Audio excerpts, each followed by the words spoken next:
महाकवि कालिदास एक दिन कहीं यात्रा पर थे। चलते चलते उन्हें प्यास लगी। उन्होंने देखा कि एक पनिहारिन पानी भर रही थी। कालिदास उसके पास पहुंचे और कहा, माथे, मुझे पानी पिला दीजिए, बड़ा पुण्य होगा। पनिहारिन ने ऊपर देखा और कहा, बेटा, मैं तुम्हें जानती नहीं, पहले अपना परिचय दो, फिर मैं तुम्हें पानी पिला दूंगी। कालिदास ने उत्तर दिया, मैं इस स्थान का मेहमान हूं, कृपया मुझे पानी पिला दें। पनिहारिन मुस्कुराई और बोली, तुम मेहमान कैसे हो सकते हो? संसार में केवल दो ही चीजें मेहमान होती हैं, पहला धन और दूसरा यौवन। इन्हें टिकने में समय नहीं लगता। सत्य बताओ, तुम कौन हो? कालिदास तर्क से पराजित होते हुए कुछ देर चुप रहे, फिर बोले, मैं सहनशील हूं, अब तो पानी पिला दीजिए। पनिहारिन ने तुरंत कहा, नहीं, सहनशील तो केवल दो ही होते हैं। पहला धरती, जो पापी और पुण्यात्मा सभी का बोझ सहती है और उसकी छाती चीरकर बीज बोने पर भी अन्न के भंडार देती है।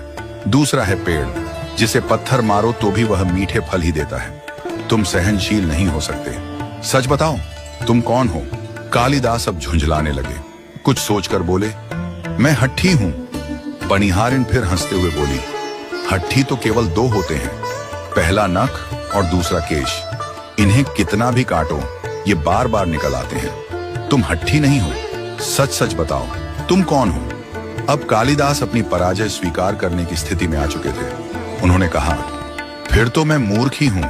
पनिहारिन गंभीर स्वर में बोली, नहीं, मूर्ख भी दो ही होते हैं, पहला राजा, जो बिना योग्यता के भी सब पर शासन करता है, और दूसरा दरबारी पंडित, जो राजा को प्रसन्न करने के लिए गलत बात को भी सही साबित करने का प्रयास करता है। तुम इनमें से कुछ भी नहीं हो। सच बताओ, तुम कौन हो? अब तक कालिदास पूरी तरह हार चुके थे। वे थक कर पनिहारिन के पैरों में गिर पड़े और गिड़गिड़ाने लगे, माथे, मुझे पानी की बहुत जरूरत है, कृपया मुझे पानी पिला दीजिए। पनिहारिन ने बड़े ही स्नेहपूर्ण स्वर में कहा, उठो वत्स। आवाज सुनकर कालिदास ने ऊपर देखा तो पाया कि वह पनिहारिन कोई साधारण स्त्री नहीं थी, वह साक्षात माता सरस्वती थी।